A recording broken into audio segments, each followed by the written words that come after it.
There's two types of veterans in this world.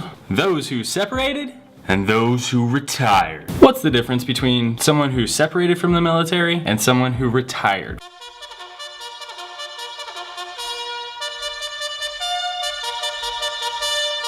I really wanted to make a short video, and the short video is the difference between retired and separated is that one stayed in for a long time and is reaping the benefits of staying in for a long time, and the other didn't. They just took the education benefits and maybe the benefit of being a veteran and what they learned and their job knowledge, and now they're done. There's two types of veterans, those who separated and those who retired. But within each of those, it breaks down so much, I could talk all day. So, someone who separated from the military could have gotten out of basic training. Really, they could have broke their foot and went home on administrative or medical discharge. I separated after 7.5 years. I've seen people separate after 11 years, but it goes down in likelihood after you pass that 10-year mark because people start thinking, well, it's a downhill slope. They don't understand that 10 years is a long time. I think I said it 10 times. Anyways.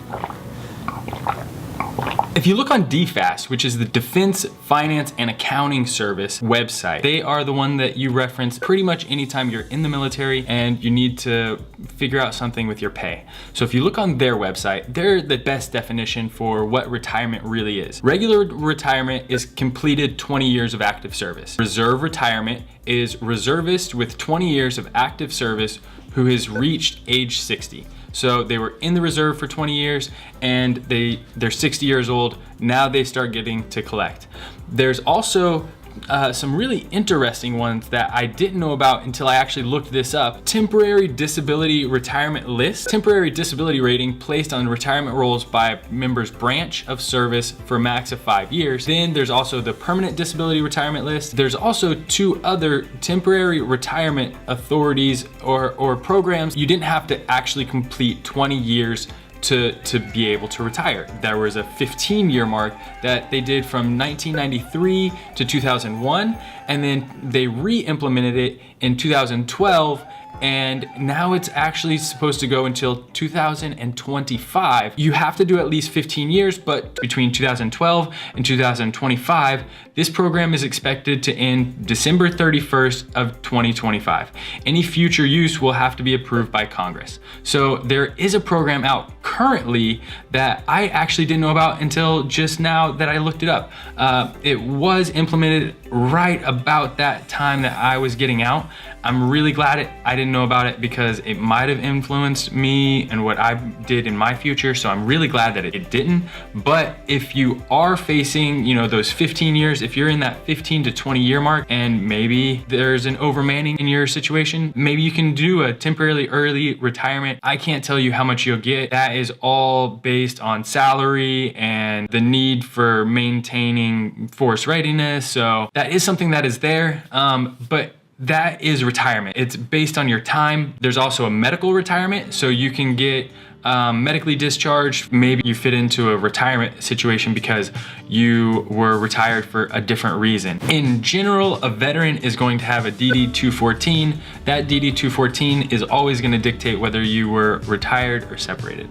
It's going to give you a re-enlistment code for your possibility of serving in another branch or re-enlisting in that same branch. Active duty, guard, reserve, once you're done, you're a veteran. That's it. Whether you're a veteran because you're retired or separated, you're a veteran the same. The difference between benefits isn't gonna be dependent on your status as retired or separated, but rather type of discharge. Okay, one thing that I found that was really cool was the discharge by purchase. Show me the money. It doesn't exist anymore. It was abolished in 1953 in the US, and it was introduced in 1890. It gave the ability to buy oneself out of service. Show you the money. Some people actually did it. The purchase price in effect was for leaving the military service earlier than the date contracted. So you were just paying, it was almost like a tax. Like, okay, I don't want to do this anymore. How about I pay you for the rest of my time and I can go do whatever I want.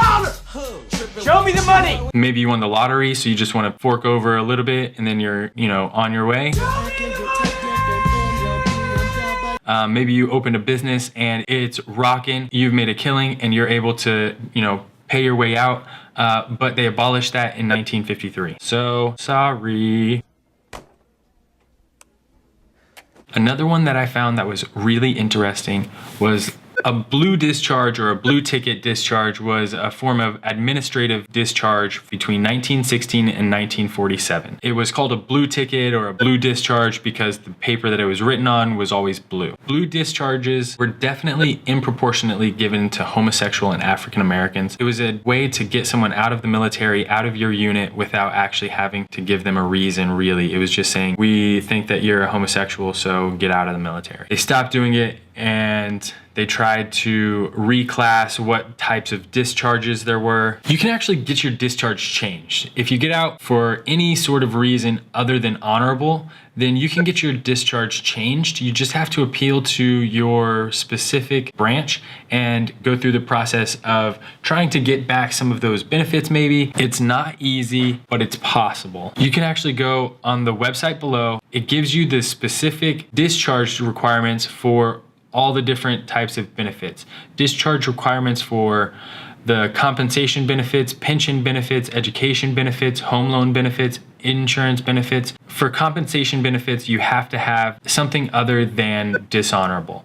For pension benefits, something other than dishonorable. To receive education benefits, whether that's the Montgomery GI Bill or the 9/11 GI Bill, you have to get an honorable discharge. There are other programs that you could possibly go through, but the programs that the VA sponsors, you're not eligible for. The home loan, you have to have something other than dishonorable. And for insurance, that one's a little bit more tricky because disabled veterans are likely to get some sort of insurance regardless of whether their discharge is dishonorable or not. If you're trying to get insurance, definitely apply.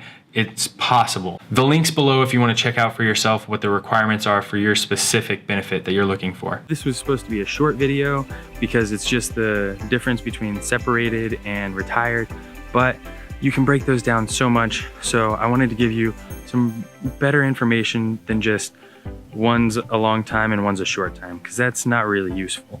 Now, there's 5 different types of separation. There's honorable, other than honorable, general, bad conduct discharge, and dishonorable.